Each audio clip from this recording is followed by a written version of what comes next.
मिथिला पंचांग और साथ ही बनारस पंचांग के अनुसार जितिया व्रत इस बार कब है, पूजा का शुभ मुहूर्त, राहु काल का शुभ समय और साथ ही पूजा व्रत पारणा ओटगन इत्यादि का क्या समय रहेगा, आइए वीडियो में जानते हैं। यह व्रत एक महाव्रत है जिसमें माताएं बहनें निर्जल रूप से व्रत करती हैं संतान कामना, संतान की लंबी उम्र, सुख सौभाग्य के लिए। पहली बार अगर इस व्रत को शुरू करना चाहते हैं तो बिल्कुल इस व्रत को आप नए सिरे से शुरू कर सकते हैं।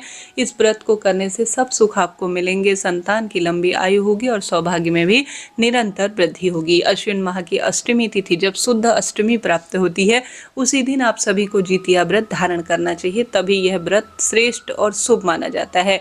इस बार जब जितिया व्रत हम सभी करेंगे उस दिन विशेष तौर पर रोहिणी नक्षत्र हो रहा है। जिस नक्षत्र में भगवान श्री कृष्ण का जन्म हुआ था तो यह अपने आप में अद्भुत दिन हो गया है। इस बार 2025 में बनारस पंचांग के अनुसार अष्टमी तिथि प्रारंभ होगी 14 सितंबर 2025 रविवार की सुबह 8:50 के आसपास। अष्टमी तिथि समापन होगी 15 सितंबर 2025 दिन सोमवार सुबह 6:04 के आसपास। ऐसे में उदया तिथि मान्यता अनुसार सूर्यमुख को देखते हुए 14 सितंबर 2025 को ही जितिया व्रत हम सभी को धारण करना होगा।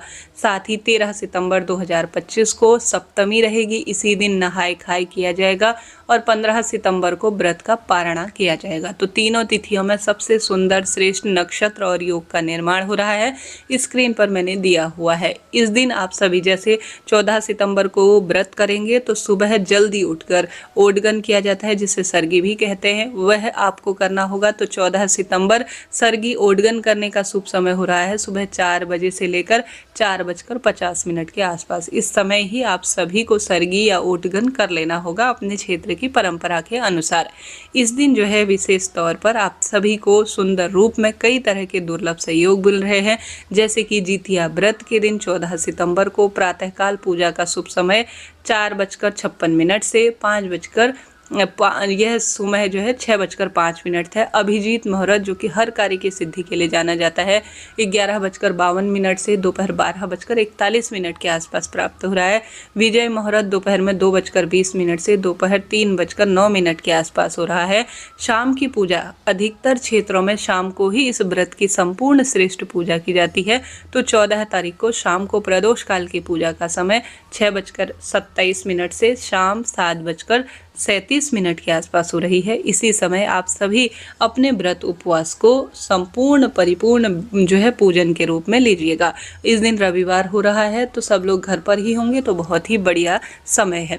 अब आप सभी को अगर 14 तारीख को निर्जल निराहार उपवास करना है तो 15 तारीख को अपने व्रत का पारणा करना है। तो 15 तारीख दिन सोमवार के दिन सुबह 6:36 के बाद, क्योंकि सूर्य उदय हो जाएगा, आप अपने व्रत का पारणा कभी भी कर सकते हैं। ठीक है, हमेशा किसी व्रत को पारण अर्थात व्रत को खोलना जो है जब सूर्य उदित हो जाए उसके बाद ही करना चाहिए। तो आप सभी को इसी दिन जो है इसी शुभ समय में इसी श्रेष्ठ समय अर्थात 6:36 के बाद ही अपने व्रत को खोलना चाहिए। तो इस तरह से आप सभी को सुंदर श्रेष्ठ और अद्भुत रूप में यह तिथि प्राप्त हो रही है जो कि अपने आप में अद्भुत है। अब इस दिन आपको कौन कौन सी तैयारियां पहले ही कर लेनी है, जैसे कि अगर आपके पास जितिया की ताबीज़ नहीं है, जितिया भगवान की वो नहीं है, तो आप लेकर आइए और सुंदर तरीके से उसे इस दिन पहनना आवश्यक होता है। साथ ही तोरई के पत्ते इस दिन पूजा में सबसे विशेष होते हैं। नौनी का साग इस दिन बनाया जाता है और जब व्रत का पारणा किया जाता है तभी इसे धारण जो है भोजन के रूप में ग्रहण किया जाता है।